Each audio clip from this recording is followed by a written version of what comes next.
The night hides secrets. Shadows at the edge of vision, whispers on the midnight air. For most, these are fleeting chills. But for police officers, the line between reality and the unknown can vanish. Tonight, we ride along into the abyss, exploring true accounts from officers who faced the unexplainable. These are stories from skeptics, trained to find logic, but left haunted by what they saw. So, turn down the lights, lock your doors, and prepare to question what's really out there in the dark. Let's begin. Mark, a veteran cop in a small Midwestern town, a man hardened by years on the force, was used to the mundane rhythms of his job. He knew every pothole, every darkened alley, every quiet corner of his jurisdiction. But there was one place that always sent a shiver down his spine. A place that even his years of experience couldn't quite prepare him for. The old abandoned St. Jude's Hospital. A Gothic relic infamous for trespassers, urban explorers, and eerie vibes that clung to its crumbling facade like a shroud.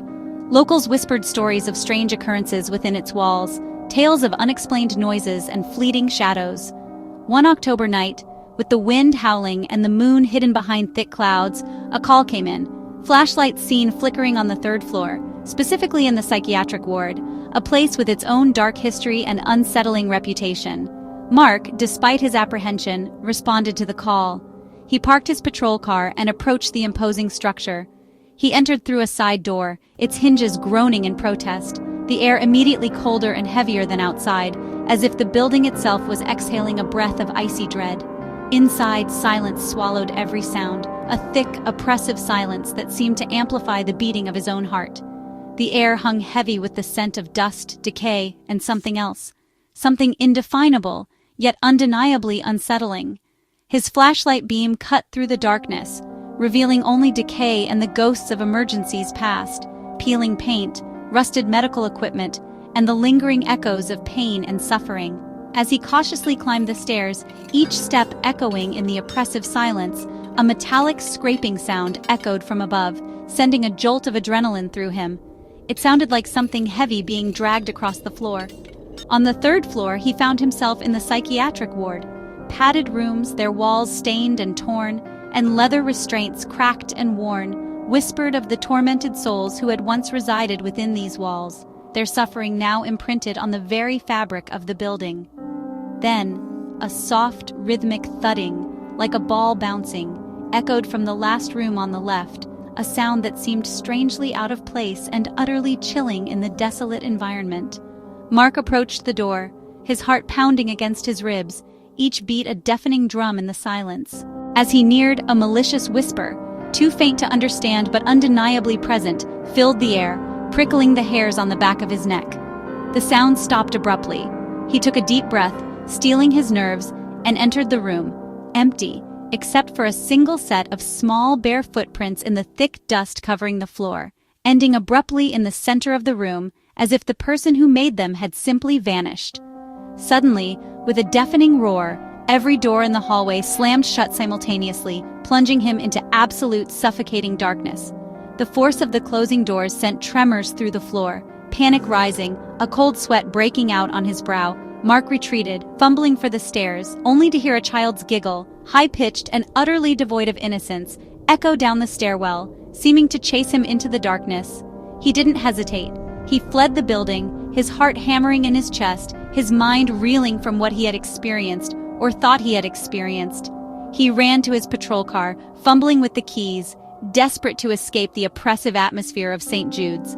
He started the engine, threw the car into gear, and sped away, not stopping until he was miles from the hospital.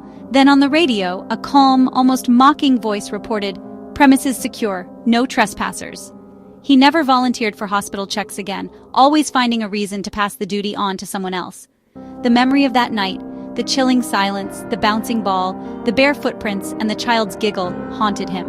Some calls, he learned, are never logged, never officially recorded, existing only in the memories of those who experienced them.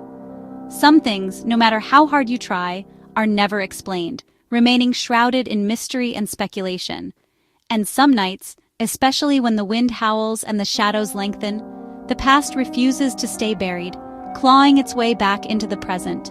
Mark still hears that laughter in his dreams, a constant reminder of the night he encountered something he couldn't explain, something that defied logic and reason. St. Jude's remains empty, a silent sentinel on the edge of town, but never truly silent, its secrets locked within its walls, waiting for the next unsuspecting soul to wander too close. David, a retired Nevada state trooper, a man who dedicated his life to upholding the law and ensuring the safety of those who traversed the vast, often unforgiving Nevada landscape. He spent years patrolling those seemingly endless empty highways, a silent guardian against the backdrop of starlit skies and whispering sands. He knew every curve, every dip, every lonely mile marker like the back of his hand. The desert was his domain, a place of stark beauty and profound solitude. But one night something shifted. The familiar rhythm of his patrol was disrupted, the predictable silence broken. Reality as he knew it began to unravel, revealing a chilling glimpse into the unknown. It was nearing 3 a.m., the witching hour when the veil between worlds is said to be at its thinnest.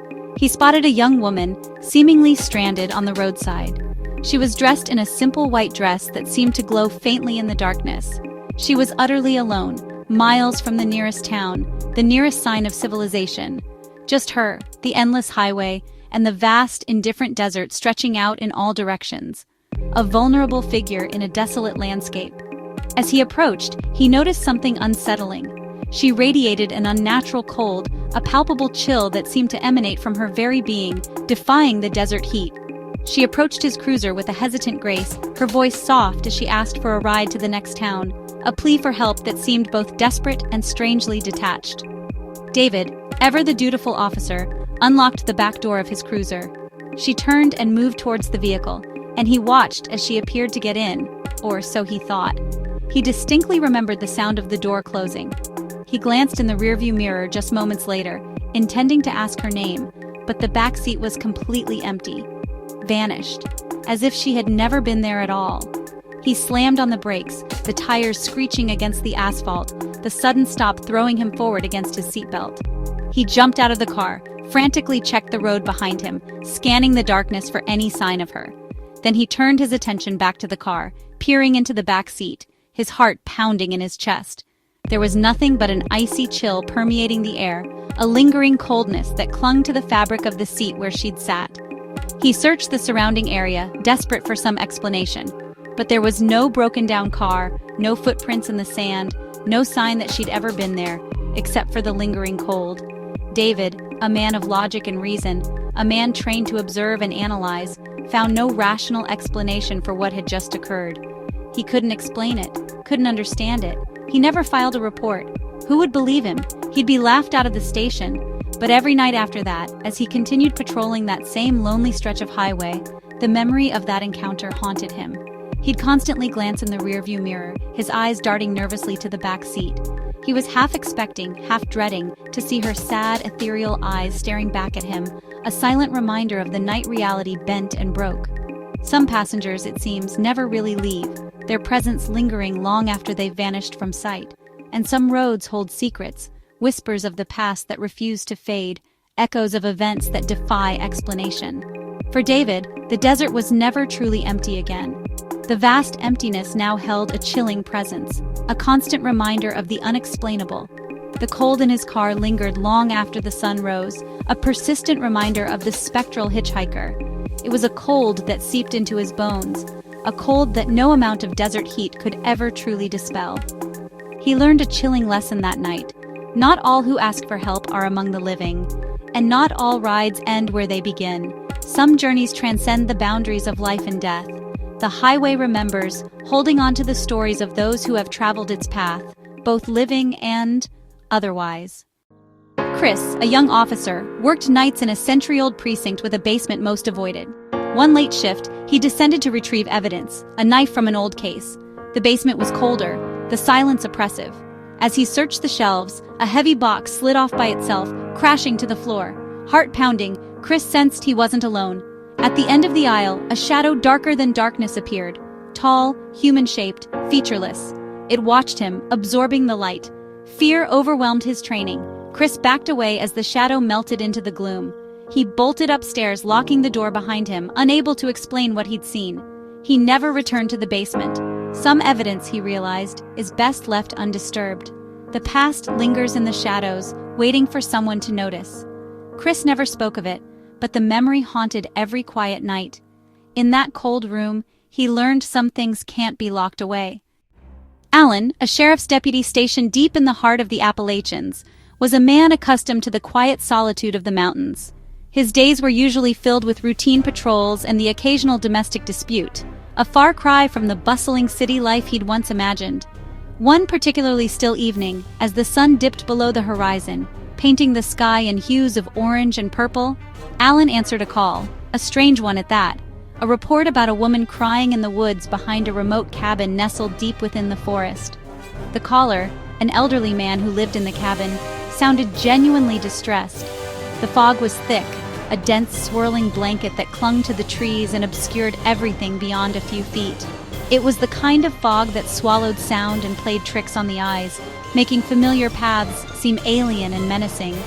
The night was eerily silent, a silence so profound it pressed against your eardrums. The usual chorus of crickets and nocturnal creatures was absent, replaced by an unsettling stillness that made the hairs on the back of Alan's neck stand on end.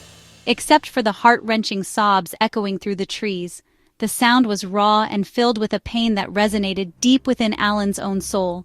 It was a sound that spoke of loss, despair, and a profound sense of hopelessness.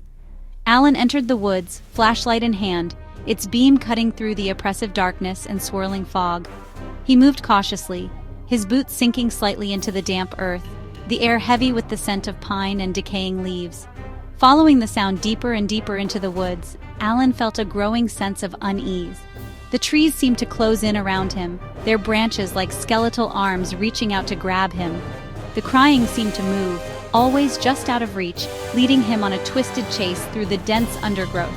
It was as if the source of the sound was deliberately leading him astray, luring him further into the heart of the woods.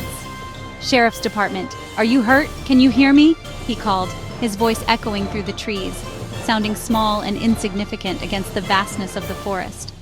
But only the weeping replied, a mournful lament that seemed to mock his attempts to offer help. It was a sound that chilled him to the bone, a sound that hinted at something far more sinister than simple distress. Finally, after what felt like an eternity, the trees began to thin, and Alan stumbled into a clearing. The crying stopped abruptly, leaving an unsettling void in its wake. The space was empty. No woman, no footprints in the soft earth, nothing to indicate that anyone had been there at all. It was as if the crying had been a figment of his imagination, a cruel trick played by the fog and the darkness. The silence was suffocating, broken only by the sound of his own ragged breathing. Alan felt watched, as if unseen eyes were boring into him from the shadows. A malevolent presence lurking just beyond the fog, a sense of dread that settled deep in his stomach. He couldn't shake the feeling that he was not alone, that something ancient and malevolent was watching him. He retreated, shaken to his core, unable to explain what he'd heard or what he'd felt in that clearing. The rational part of his mind struggled to find a logical explanation, but the primal part knew that he had encountered something beyond human comprehension.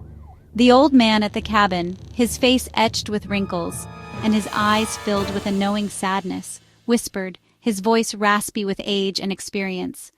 "They say these woods are haunted, a mother searching for her lost child, forever wandering these paths, her heart broken and her cries echoing through the ages." Alan left with a chill he couldn't shake, a sense of unease that lingered long after he'd left the woods behind. He tried to dismiss it as a product of the fog and his overactive imagination, but the sound of the woman's weeping continued to haunt his dreams. Some cries for help, he realized with a growing sense of dread, come from the past, echoing through time and space. And some mysteries are meant to remain unsolved, their secrets buried deep within the earth, forever hidden from the prying eyes of the living. The woods kept their secret, shrouded in fog and darkness, but Alan never forgot the sound of the crying woman. It was a reminder that there are things in this world that defy explanation, things that lurk just beyond the veil of reality. On foggy nights, when the mist hangs heavy in the air and the silence is broken only by the rustling of leaves, he still listens for her, hoping to offer solace to a soul lost in the labyrinth of time. In the Appalachian Mountains, where the veil between worlds is thin and the echoes of the past linger in the air, legends walk among the living. And sometimes, lost and alone, they call for help, their voices carried on the wind, a haunting reminder of the mysteries that lie hidden in the heart of the mountains. The patrol car door slams, the radio crackles, and the world returns to normal, almost. For these officers, silence is now filled with memories, laughter in empty halls, a vanished hitchhiker, a shadow in the basement, a cry in the fog.